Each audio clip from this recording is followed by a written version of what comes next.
When I was first appointed as a full-time pastor after seminary, it was to Big Rapids, Michigan, and the pay wasn't very much. I think a little over $20,000 a year, but with housing and health insurance and all that. But we knew there were not going to be any fancy vacations with our family of 5. But we had managed to hang on to our travel trailer while I was working my way through seminary. So we'd always have the option of camping out in the wonderful state parks that dot the state of Michigan. And then one day there was the leak. Some gasket or fitting connected to the fresh water tank had given way, and as you might imagine, the plywood floor beneath the tile and carpet had begun to swell, and it wasn't going to be long before mold began to take hold and grow. And so I took the trailer to a local repair shop to get an estimate. And I walked away shaking my head because there was just no way we could afford what they said it was going to take to get things back in good order. So the trailer sat for a day or two, and then I got up one day and said to myself, it's a travel trailer. How hard can it be? And now some of you are recalling the lawnmower story from a previous message. If you didn't hear it, let's just say I managed to take apart my father's lawnmower, and then that's about as far as I got before taking it to the shop and letting them put it back together.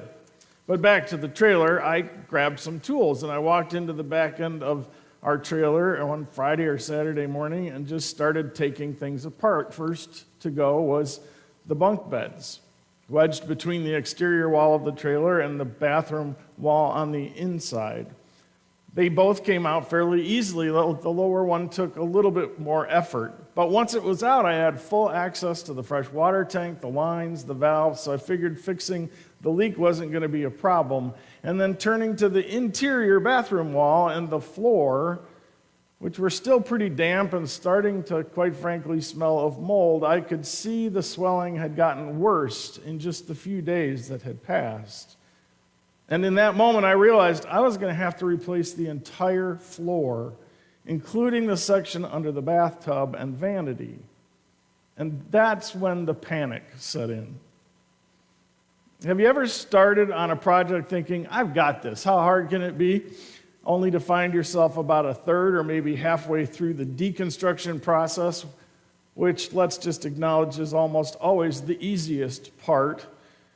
And suddenly you think to yourself, oh dear Lord, what have I done? There's no way I'm ever going to get this all put back together by myself. And I even had a vision of the guys at the RV shop laughing at me and the fact that I'd try to do it yourself job before finally paying them even more than they'd quoted because I'd made the situation worse. However, that isn't what happened.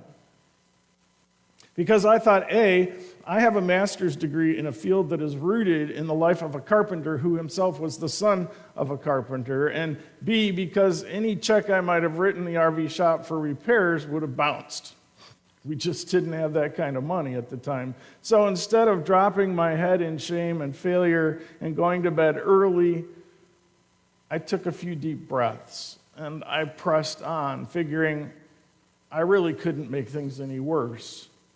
And I know what some of you are thinking about now, but in fact, I didn't make it worse. I managed to not only get it apart, but fix the leak, replaced the floor, got everything put back together. When Adam Hamilton was working on the Unafraid Worship series that became the book, he and the staff at Church of the Resurrection surveyed the congregation about the things in life that caused them to be anxious and afraid. What caused them fear? Interestingly, for those of the congregation under the age of 50, they found the greatest fears were the fear of failure, the fear of disappointing others, and the fear of taking risks. And I suppose in some way the last two are pretty much the same as the first. None of us wants to fall short or look to be the fool. And yet life is chock full of risks. In fact, we take dozens, if not hundreds, of risks every day without even thinking about them. Anytime you get in a car, you're taking a risk.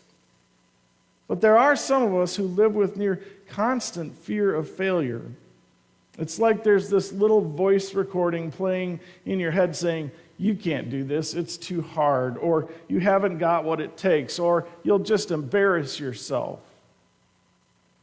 When those kinds of internal messages play over and over in our heads, sometimes because they were spoken to us as children, the fear of failure can take over our lives to the point that we avoid taking any risks at all.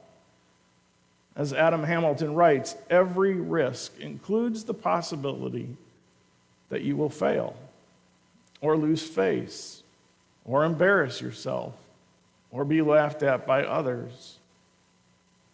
At other times, we become risk averse because as we consider whatever it is that is before us that requires a decision to risk or not, we keep focusing on all the ways it could go wrong.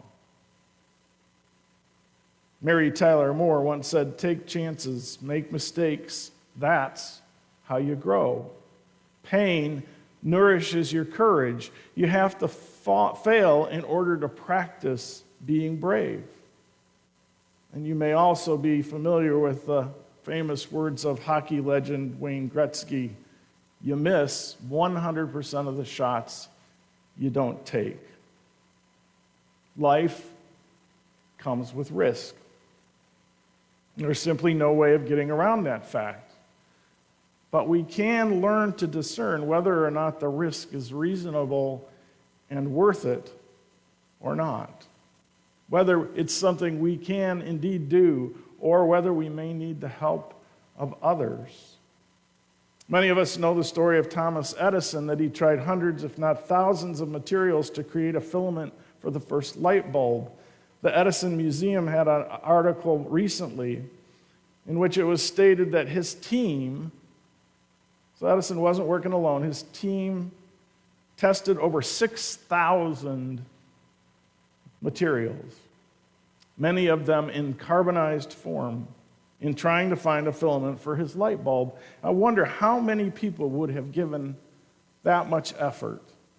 How many would have given up after 10 tries, or 20, or 50, or 100, or 1,000? Surely there were those around Edison who knew of his efforts, who thought he was a fool, who just couldn't accept that his idea was a failure.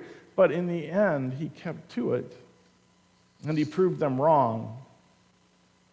Adam Hamilton notes, so many good, important, and life-giving things require risk. Risking failure, humiliation, embarrassment, or pain. Last Sunday, Claire and I celebrated our 40th wedding anniversary, and it occurred to me this week that we both took a big risk on the 24th of May, 1980. There have certainly been a host of other risks that followed: moving to Denver, starting a family, franchising with Domino's Pizza, selling nearly everything to move to Ohio so I could start seminary. And then while we were living in Big Rapids with 3 young children, Claire went back to school to become a paramedic. I'm not going to claim our life has been some kind of perfect cinematic Hollywood journey. That's not real life anyway. We've had our fair share of bumps and bruises and failures along the way, but the joys and the wonders and the successes have outnumbered the failures. And in addition to our love for each other, we've always had the loving support of our families and friends, and of course, the constant and abiding presence of the one before whom we swore our vows to love one another until only death could part us. I noted at the beginning that fear of failure was the greatest among those under 50. And then I had to wonder, given what's going on in our nation and world at this time, how are our graduates from high school and college in 2020 feeling about the future? Mere months ago, the graduates of the class of 2020 seemed all but assured of success. The economy was booming. The stock market had closed the year strong. The unemployment rate, which has been on the decline for years, had dropped to a 50-year low of 3.5% in February. Jobs outnumbered applicants, and fears of a recession were basically nowhere to be seen. And then came COVID-19, shattering the economy. In the last few months, nearly 40 million Americans have lost their jobs, and some say many of those jobs will never come back. The unemployment rate soared to nearly 24% almost overnight, the worst it's been since the Great Depression. And the high hopes of graduates crashed as corporations slashed budgets and rescinded offers of jobs and internships. And for working class students who defied the odds to get a college education, it's hard at this time to be optimistic about the future. There's a sense of an unending crisis with loans due and family members laid off. High school or college, all these graduates will be competing not just with experienced workers, but with those in another class of 2020, high school graduates who are not college-bound or have put their dreams on hold to join the job hunt, in some cases, to help the newly unemployed parents at home. One assistant superintendent of schools in California said, "The future looks very, very grim." Where do these students go? A lot of doors have been closed. We're trying to help plan for our students' futures, and it seems there's nothing out there for them. And yet, still, some high school grads are determined to proceed with their college plans despite the economic chaos that currently envelops us. Maria Benavides, 17, had considered community college to save money, but instead chose the University of Texas, San Antonio. She knows it will be a financial squeeze. Her single mother is a school custodian and the sole support for her and 3 other siblings. And she was out of work this spring. Benavides hopes a work-study program and maybe eventual scholarships and loans, along with financial help from her mother, will be enough to make ends meet. She said she's confident something will work out. College has always been next on her agenda, she said. If I don't go to school, where would I be? Who would I become? I want to have a future. I just want to point myself in the right direction and move forward. Is she completely fearless in taking the risk? Probably not. But any fears she has appear to be offset by hope that things will get better. And one of the things history has taught us is that while life can go sideways on us at any moment, we can count on the one who made us and calls us his own to be with us in the midst of it and to lead us through the storm. And so finally, this, consider from 2 Timothy chapter 1, verse 7. God didn't give us a spirit that is timid, but one that is powerful and loving and self-controlled. As Christians, we believe that Jesus was both fully human and fully divine. And don't ask me for some nice one paragraph of neat logical explanation of how those can both be true at the same time, but I can paint a picture. Drawn from the final days leading up to Jesus' betrayal and crucifixion. Despite knowing what was coming, the Gospels nevertheless tell us Jesus prayed, "Father, if it be possible, take this cup from me."